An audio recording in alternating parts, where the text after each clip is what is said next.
Good morning friends, miracle stock ట్రేడర్స్కి స్వాగతం. చూడండి friends, early morning Asian markets ఎలా ఉన్నాయో చూద్దాం. సో మీరు చూసే ఉంటారు, లాస్ట్ నైట్ యూఎస్ మార్కెట్లు ఫుల్ జోష్లో క్లోజ్ అయ్యాయి. సో రైట్, అలాగే ఏషియన్ మార్కెట్స్ కూడా ఫుల్ గ్రీన్గా ఉన్నాయి. కానీ ఇంట్రాడేలో ఈ తప్పు చేస్తే మాత్రం ఇబ్బంది పడతారు. సో టెక్నికల్ థింగ్స్ నేను ఎక్స్ప్లెయిన్ చేస్తాను. నిఫ్టీ, బ్యాంక్ నిఫ్టీ యొక్క కీ లెవెల్స్ ఏంటి, అలాగే మీకు థంబ్నెయిల్లో మెన్షన్ చేసిన కంపెనీస్ యొక్క Q1 అప్డేట్స్ చూద్దాం. సో అలాగే బిజినెస్ న్యూస్లో హైలైట్స్ ఏంటనేది కూడా చూద్దాం. చూడండి ఫ్రెండ్స్, వీడియోలోకి వెళ్ళే ముందు మన ఛానల్ వీడియోని లైక్ చేయడం అనేది మన జన్మ హక్కు, కాబట్టి వీడియోని లైక్ చేద్దాం. సో నిన్న ఆఫ్టర్నూన్ ఫాల్లో, అంటే మార్కెట్ ఫాల్ డౌన్ ఆ టైంలోనే మనం నిఫ్టీ పాయింట్ ఆఫ్ వ్యూలో బోటమ్ అవుతుంది, అలాగే బయింగ్ అనేది అబ్జర్వ్ చేసాం. 24,155 స్పాట్ నుంచి లెర్నింగ్ వ్యూ అంటే అబ్జర్వేషన్ వ్యూ అనేది పోస్ట్ చేశాను. 24,679, 24,921. అలాగే బ్యాంక్ నిఫ్టీకి సంబంధించి 50,208 నుంచి 52,455 స్పాట్ వైపు వెళ్తుంది అనే పాయింట్ ఆఫ్ వ్యూలో నా లెర్నింగ్ వ్యూస్, స్టడీ వ్యూస్ అనేవి పోస్ట్ చేయడం అనేది జరిగింది. మీరు చూశారు కదా. సో లైవ్లో అప్డేట్ ఇచ్చాను. చాలామంది భయపడుతున్నారు ఫాల్ డౌన్ అవుతుంది అని చెప్పి. నిన్న ఆఫ్టర్నూన్ ఫాల్ డౌన్ అవుతున్నా కూడా మనం ఆ వ్యూ అనేది మెన్షన్ చేశాము. సో ఒకసారి మీరు ఎవరైనా ఇంకా ఏంటంటే మన టెలిగ్రామ్లో లేకపోతే, మీరు ఎవరైనా మన ఛానల్ కొత్తగా సబ్స్క్రైబ్ చేసి వాచ్ చేస్తూ ఉంటే కనుక, సో మీరు చూస్తున్న వీడియో కింద డిస్క్రిప్షన్లో ఫ్రీ టెలిగ్రామ్ లింక్ ఉంది, ఫ్రీ. సో ఈ లింక్ ద్వారా జాయిన్ అవ్వచ్చు అనమాట. సో అలాగే కొత్తగా వాచ్ చేస్తున్న వాళ్ళకి నేను సబ్స్క్రైబ్ చేయమని మన ఛానల్ని చెప్పను. 3-4 వీడియోస్ చూస్తే కనుక మన ఛానల్లో నచ్చి ఆటోమేటిక్గా సబ్స్క్రైబ్ చేస్తాను. చూడండి ఫ్రెండ్స్, ముందుగా సో ఫైనాన్షియల్ ఎక్స్ప్రెస్లో న్యూస్ అప్డేట్స్ ఏంటో చూద్దాం. చూడండి, RBI cautions banks over miss matches in the loan and deposits. RBI highlights అన్నీ మాట్లాడుకున్నాం. సో ఇది ఒక కీ ఇంపార్టెంట్ పాయింట్. చూడండి, లోన్స్కి డిపాజిట్స్కి మధ్య మిస్ మ్యాచ్ ఉంది. సో దాన్ని గాడిలో పెట్టాలంటే స్టెప్స్ ఏంటి అనే పాయింట్ ఆఫ్ వ్యూలో ఆర్బీఐ ఉంది అనే విషయం మనకి అర్థమవుతుంది. సో అట్లాగే ఇంకొక ఇంపార్టెంట్ పాయింట్ నేను చెప్తుంది ఏంటంటే, చూడండి ఇక్కడ టాటా పవర్కి సంబంధించి. చూడండి ఫ్రెండ్స్, మన గవర్నమెంట్ లాస్ట్ 2-3 ఇయర్స్ బడ్జెట్స్ మీరు చూస్తే కనుక మెయిన్ ఫోకస్ దేని మీద ఉంది అని అంటే గ్రీన్ ఎనర్జీ, క్లీన్ ఎనర్జీ. చూడండి, టాటా పవర్ వాళ్ళు కూడా ఏంటంటే ఆ గ్రీన్ ఎనర్జీ వైపు ఏంటంటే ఎక్కువ ఫోకస్ చేసి స్పెండ్ చేయడానికి చూస్తున్నారనమాట. రీసెంట్గా టాటా పవర్ యొక్క Q1 డిస్కస్ చేసుకున్నాము. అలాగే టాటా పవర్ అప్కమింగ్ 3 ఇయర్స్కి సంబంధించి వాళ్ళ గ్రీన్ ఎనర్జీ సంబంధించి ప్లాన్స్ గురించి మనం చూస్తున్నాము. అది గవర్నమెంట్ ఎటు స్పెండ్ చేస్తుంది, ఏ కంపెనీస్ అటువైపు ఫోకస్ చేస్తున్నాయి, అది ఇంపార్టెంట్ మనకి అని చెప్పి చెప్తానమాట. సో టాటా పవర్ ఉన్న ప్రైస్లో కొనమని వద్దని ఆ పాయింట్ ఆఫ్ వ్యూలో ఇక్కడ నేను డిస్కస్ చేయట్లేదు. సో ఇన్వెస్ట్మెంట్కి చాలా థింగ్స్ చూడాలి, కానీ మన ఫోకస్ ఏ స్టాక్స్ వైపు ఉండాలి, ఏ సెక్టర్స్ వైపు ఉండాలి అని చెప్పడంలో భాగంగా దీన్ని డిస్కస్ చేస్తున్నాను. చూడండి ఫ్రెండ్స్, మనం రీసెంట్గా చాలాసార్లు డిస్కస్ చేసుకున్నాము. లాస్ట్ 6 మంత్స్ సోషల్ మీడియా మనం చూస్తుంటే కనుక RVNL, IREDA ఇట్లాంటి స్టాక్స్ అన్నీ కూడా మనకి తగ్గనిపిస్తూ ఉన్నాయి. సో అలా కనిపించడం వల్లే ఓవర్ వాల్యుయేషన్స్లోకి వెళ్ళి ఓవర్ వాల్యుయేషన్స్లోనే ఎక్కువ మంది పీపుల్ కొనున్నారు. ఇక్కడ ఉన్న అప్డేట్ మంచిదే. చూడండి, IREDA plans to grow the loan book by 5 times. So 5 times వాళ్ళ లోన్ బుక్ని పెంచి అంటే గ్రో చేసి 3.50 ట్రిలియన్ చేస్తారంట బై 2030. ఇలాంటివి ఇంపార్టెంట్.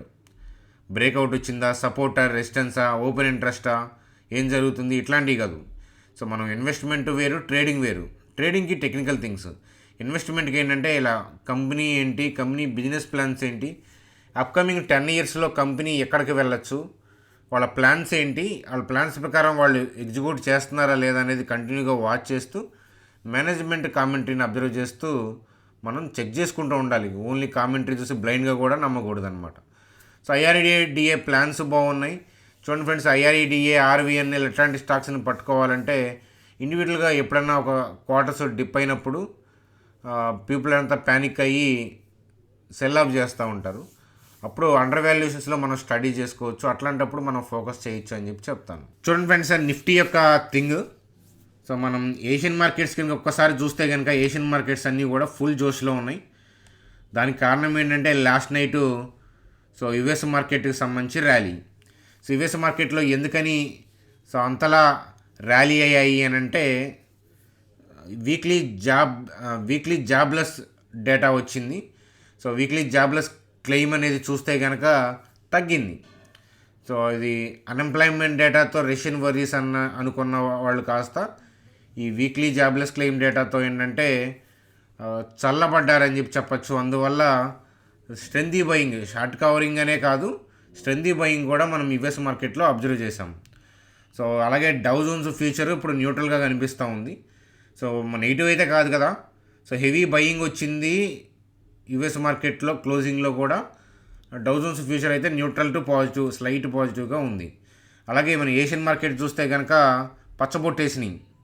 సో మొత్తం మళ్ళీ ఏంటంటే గ్రీన్గా మారిపోయింది సెంటిమెంట్ అంతా కూడా. అలాగే మనం గిఫ్ట్ నిఫ్టీ చూస్తే సో 24,389 చాలా హైలో ఉంది కదా. చూడండి ఫ్రెండ్స్, ఇలాంటప్పుడే టెక్నికల్స్ చాలా జాగ్రత్త. సో నిఫ్టీ చార్ట్ ఎక్స్ప్లెయిన్ చేస్తాను చూడండి ఫ్రెండ్స్. నిఫ్టీ యొక్క చార్ట్ చూస్తున్నాం మనం స్క్రీన్ మీద. అబ్వియస్గా నిఫ్టీ గ్యాప్ అప్ అవుతుంది. సో గిఫ్ట్ నిఫ్టీ తగ్గట్టుగా 24,280, 290, 24,300 లెవెల్స్లో 340 ఆ ఏరియాలో ఓపెన్ అవ్వచ్చు ఇది గిఫ్ట్ నిఫ్టీకి తగ్గట్టుగా. సో కానీ 60% ఆఫ్ ది కేసెస్లో మాత్రమే గిఫ్ట్ నిఫ్టీని ఫాలో అవుతుంది. కాబట్టి ఓపెనింగ్ దగ్గరగా గ్యాప్ అప్ అయితే అవుతుంది, కానీ ఎగ్జాక్ట్గా గిఫ్ట్ నిఫ్టీకి తగ్గట్టుగా ఓపెన్ అవుతుందా అంటే అది మనం జడ్జి చేయలేం. కాకపోతే గుర్తుపెట్టుకోండి, పీపుల్ ఏంటంటే గిఫ్ట్ నిఫ్టీ చాలా బాగుంది కాబట్టి హైయర్ లెవెల్లో ఓపెన్ అయితే బై చేయొచ్చు అనుకునే పాయింట్ ఆఫ్ వ్యూలో ఆలోచిస్తారు. సో ఇన్ఫ్యాక్ట్ 24,350 ఆ ఏరియాలో నిఫ్టీ ఓపెన్ అయిందనుకోండి, 350 ఆ ఏరియాలో, సో అదే వోల్టాలిటీని క్రియేట్ చేస్తుంది. చూడండి friends, Asian markets green, US markets green, gift Nifty positive, opening కూడా పాజిటివ్గా ఓపెన్ అవుతుంది. నిన్నటి క్లోజింగ్ దగ్గర ఓపెనింగ్ చేసుకొని మనల్ని కొనుక్కోమని చెప్పదు కదా నిఫ్టీ, ఎందుకంటే థింగ్స్ అన్నీ పాజిటివ్గా మారిపోయాయి కదా. నిన్న ఐడెంటిఫై చేస్తే బెనిఫిట్ అవుతుంది. లేదు ఓపెనింగ్ వెళ్ళి బై చేద్దాము ఇంట్రాడే అనుకునే వాళ్ళకి వోల్టాలిటీలో చిక్కుకునే ప్రమాదం ఉంది. ఓవరాల్గా మార్కెట్ యొక్క డైరెక్షన్ పైకే, కానీ అది అందరికీ తెలుసు. చూడండి ఫ్రెండ్స్, అందరికీ తెలిసిన న్యూస్ అప్డేట్తో స్టాక్ మార్కెట్లో గెయిన్ అనేది తీసుకుందామంటే కొంచెం కష్టమైన విషయం. ఆ విషయం అర్థం చేసుకోండి. కాబట్టి 24,350, 320 ఆ ఏరియాలో ఓపెన్ అయితే కనుక పైకి కిందకి వోల్టాలిటీ అయితే ఖచ్చితంగా ఉంటుంది, అందులో డౌటే లేదు.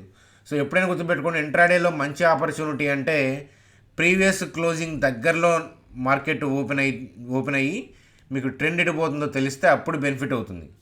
ప్రీవియస్ క్లోజింగ్ ఏరియాలో కాకుండా, అంటే ఈ క్యాండిల్ యొక్క క్లోజింగ్ ఏరియా, ఈ రెడ్ క్యాండిల్ క్లోజింగ్ ఏరియాలో కాకుండా సో హైయర్ లెవెల్లో ఓపెన్ అయితే కనుక సో ఆర్బిట్రేజ్ గెయిన్స్ వల్ల ఏంటంటే వోలటాలిటీ అనేది ఉంటుంది. సో అదనమాట కదా.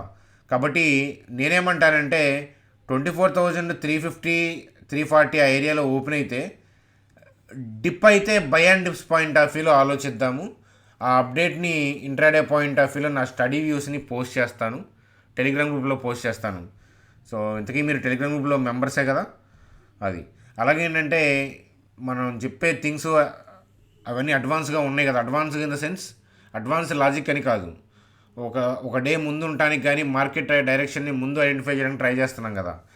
సో వీటికి సంబంధించిన వెబినార్ గైడెన్స్ని కొన్ని టాపిక్స్ని మీకు వెబినార్స్ ద్వారా చెప్పే ప్రయత్నం చేస్తాను. కాబట్టి మీరు కూడా అలాంటి వెబినార్లు అటెండ్ అవ్వాలన్నా, స్టాక్స్కి సంబంధించిన ఇన్వెస్ట్మెంట్ స్టడీస్ నేర్చుకునే పాయింట్ ఆఫ్ వ్యూలో ఎలా స్టడీ చేయాలి, ఆ థింగ్స్ చూడాలన్నా, ఈటీఎఫ్కి సంబంధించిన ఇన్వెస్ట్మెంట్ స్టడీస్ చూడాలన్నా, ఆ వెబినార్లు అటెండ్ అవ్వాలన్నా లైఫ్ టైం ఫ్రీ అనమాట. మీరు చేయాల్సిందల్లా సింపుల్ స్టెప్. సో మీరు చూస్తున్న వీడియో కింద డిస్క్రిప్షన్లో ఏంజల్ జీరోదా లింక్స్ ఇచ్చాను. మన లింక్స్ ద్వారా అకౌంట్ ఓపెన్ చేసి మా టీం నెంబర్కి వాట్సాప్ చేయండి మీరు క్రియేట్ చేసిన ఐడిని. మీకు ఆల్రెడీ డీమ్యాట్ అకౌంట్ ఉందనుకోండి వేరే బ్రోకింగ్లో, వీటిలో చేసుకోవచ్చు. మల్టిపుల్ డీమ్యాట్ అకౌంట్స్ ఉండటం తప్పేం లేదు. లేదు మీకు చేసే ఉద్దేశం లేకపోతే మీ ఫ్రెండ్స్ని, ఫ్యామిలీ మెంబర్స్ని రిఫర్ చేసి వాళ్ళు మన లింక్స్ ద్వారా అకౌంట్ క్రియేటెడ్ చేసి ఆ ఐడిని వాట్సాప్ చేసి కూడా మీరు గ్రూప్లోకి రావచ్చు. సో ఆపర్చునిటీని వాడుకోండి అని చెప్తాను. ఫ్రెండ్స్, ఐచర్ మోటార్స్కి సంబంధించి ఆపరేటింగ్ రెవెన్యూ అనేది 10.2% పెరిగింది. ప్యాట్ 19.9% పెరిగింది. ఇరాన్ పాయింట్ ఆఫ్ వ్యూ మంచి రిజల్ట్స్నే పోస్ట్ చేశారు. చూడండి, అలాగే కంకార్ యొక్క Q1 అప్డేటు. సో రెవెన్యూ అనేది 9.4% పెరిగింది. ప్యాట్ 7.5% పెరిగింది. సో అలాగే మార్జిన్ చూస్తే కూడా ఎబిటా మార్జిన్ చూస్తే అది కూడా 41 బేసిస్ పాయింట్స్ పెరిగిందనమాట. సో మంచి రిజల్ట్స్నే పోస్ట్ చేసింది.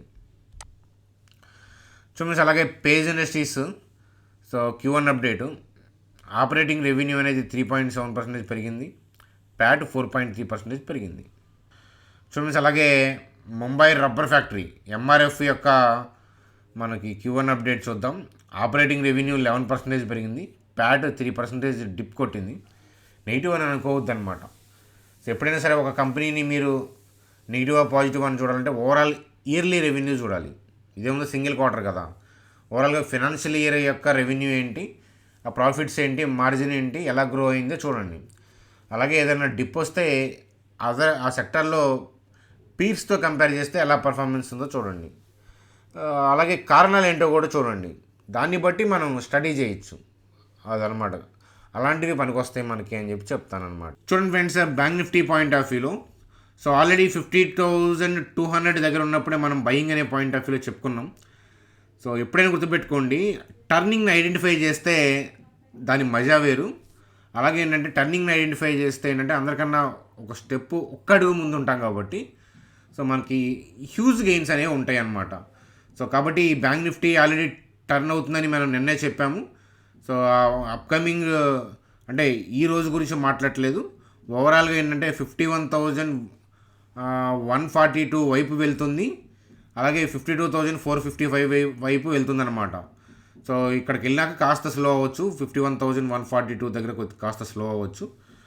కాబట్టి డైరెక్షన్ అయితే పైకే. సో ఈ లైన్స్ ఏంటంటే ఇన్స్టిట్యూషనల్ ఆర్డర్స్, సెల్ ఆర్డర్స్ ఎక్కడ ఉన్నాయో అక్కడ లైన్స్ డ్రా చేశాను అంతే, అంతకంటే ఏం లేదు. ఈ మధ్యలో కూడా డిసిషన్ మార్చుకుంటాను.